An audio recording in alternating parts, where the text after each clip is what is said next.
Bu qism yurakka eng qattiq urgan joydan boshlanmadi, lekin aynan yurakning eng og'riqli nuqtasiga borib urildi. Bir qarashda hamma gap tasodifiy yiqilish, vaqtida uyga yetib kela olmaslik, bir kechikkan qaror haqida tuyuladi.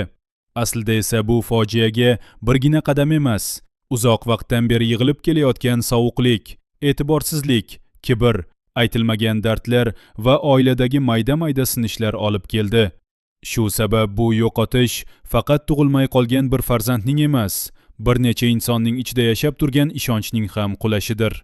Nozimaning boshiga tushgan musibat bu qismning markaziy og'rig'i bo'ldi. U yiqilgan paytda faqat tanasi emas, ruhi ham qulagan edi. U uyda yolg'iz qolgan, qo'rquvi bilan yuzma-yuz turgan, ichidagi nozik holatni himoya qiladigan odam esa yonida bo'lmagan.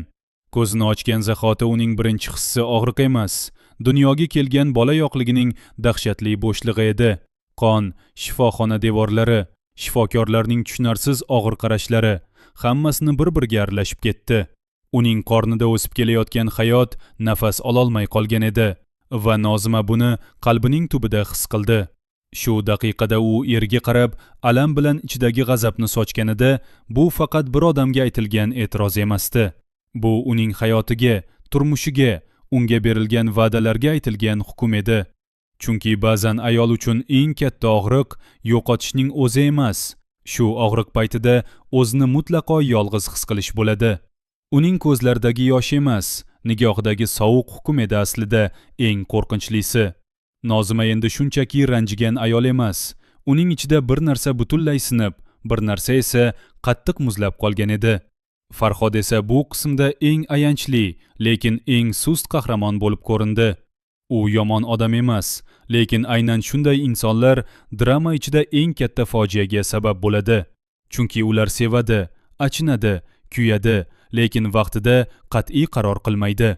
Shifoxona koridorida qo'llarini qaltirab, yuzini qo'llari bilan berkitib yig'lagan Farhodni ko'rgan har bir inson unga achindi. Ammo achindi, chunki u xotinining oldiga borishga botina olmadi. U qanday yuz bilan borishini bilmasdi. Uning ichida ayb hissi va o'zini oqlash istagi aralashib, bir lahzada uning qalbini butunlay chigallashtirib yubordi. Nozima unga tik qarab ayb qo'yganda, nega yetib kelmading deb so'raganda, Farhodning og'zi ochilib yumildi. U himoya qilishga urindi, yumshatishga harakat qildi. Ishda bandligi, yo'lda tirbandlik, uchragan muammolar haqida gapirdi. Ammo u ayolining dardini oldinroq tushunib, undan ham oldinroq harakat qilish kerak edi. U xotinining homiladorligini bilardi, uning yolg'iz qolishdan qo'rqishini bilardi. Shunday bo'lsa-da, bir qaror qilish o'rniga boshqalarning xohishiga qarab suzib yurdi. Shu qismda serial tomoshabinga bir narsani juda aniq ko'rsatdi. Farhod xotinini yo'qotishni istamaydi, lekin onasining ta'siridan ham chiqa olmaydi. Ana shu ikkilanma holat bu nimjonlik kelajakdagi eng katta portlashning ildizi bo'lib qoladi. Qaynonaning tutumi avvaliga odatdagidek shafqatsiz, sovuq va hukmron ko'rindi. U shifoxona palatasiga kirib kelganida birinchi bo'lib Nozimaning og'rig'ini so'ramadi. U birinchi bo'lib uy ishlari, kelinning burchi, oila oldidagi mas'uliyat haqida gapirdi. Go'yo ayolning yarasi hali qonab turgan paytda unga saboq o'qigandek bo'ldi. Qaynona Nozimaga tikilib, "Sen o'zingni juda qiynayapsan, lekin hayot shu, bunday narsalar bo'ladi. Biz kuchli bo'lishimiz kerak" dedi. Bu so'zlar Nozimaning yuragiga xanjar bo'lib botdi. Chunki u hozir kuchli bo'lishni emas, bir odamning uning yelkasiga qo'l qo'yib, "Men seni tushunaman" deyishini xohlardi. Lekin qaynona bunday so'zlarni aytadigan ayol emasdi. Uning hayotida dardni yumshoqlik bilan yengish o'rni yo'q edi. Lekin bu qismdagi eng kuchli yashirin detal ham aynan shu yerda yotibdi. Bir lahza qaynona birdan jim qoldi. Uning ko'zlari xiralashib, qo'llari qaltiradi. O'sha bevaqt sukunat ichida u og'ir nafas olib, "Bilasanmi Nozima, men bir emas, 3 farzand yo'qotganman. 3 marta shu kasalxonada" dedi. Uning ovozi sinib ketdi. Shu lahza juda muhim. Chunki bu tan olish uni oqlamaydi, lekin uni bir o'lchamli yovuz obrazdan chiqaradi. U kelinni tushunmayotgandek ko'rinsa ham, aslida juda yaxshi tushunadi. Faqat u dardini mehr bilan emas, qattiqlik bilan yashashga o'rganib qolgan. U o'z yo'qotishlarini hech qachon yig'lab chiqmagan.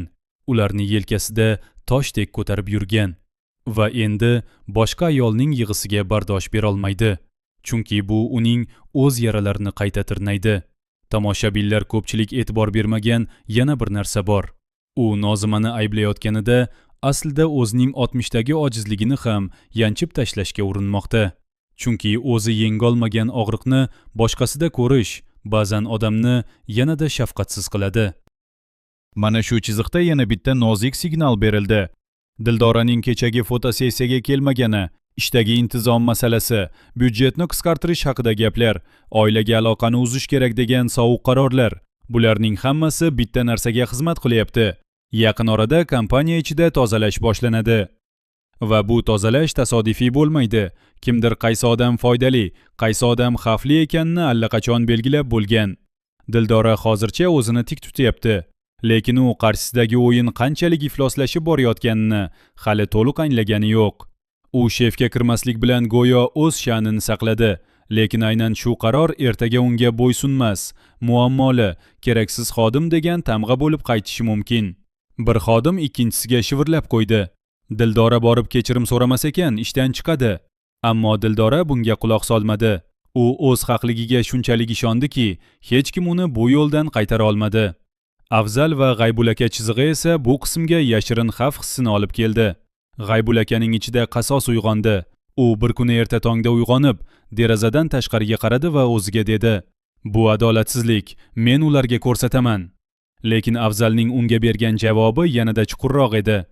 Afzal uning yelkasiga qo'l qo'yib: "G'aybulaka, dushmanni sindirishning eng katta usuli jim yurib yutuqqa erishishdir.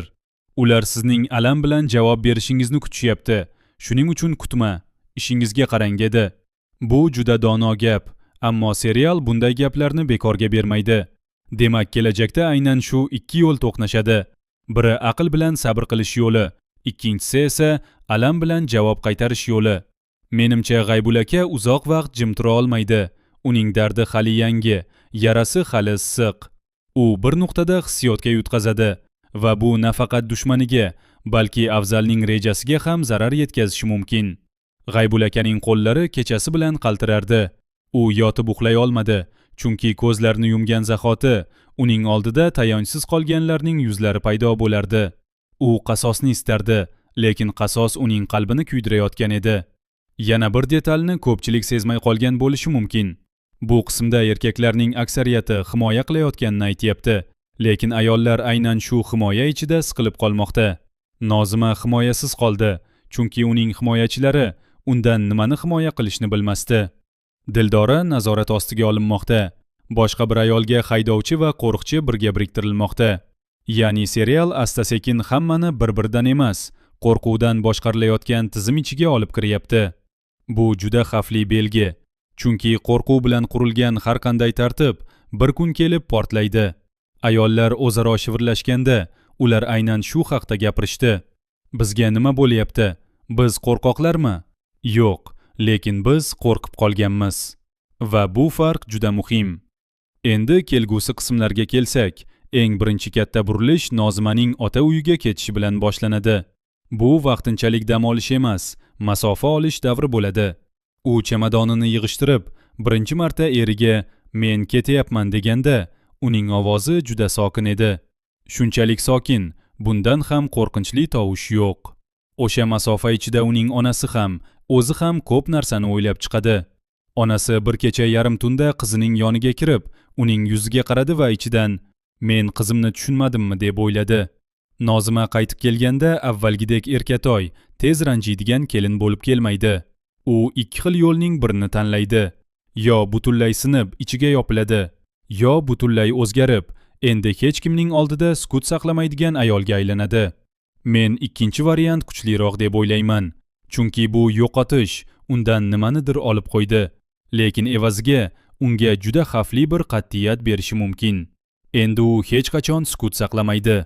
Endi u gapirsa, hamma eshitadi. Farhod esa endi tanlovdan qochib qutula olmaydi. Hozirgacha u hamma tomonning ko'nglini olishga urinib keldi.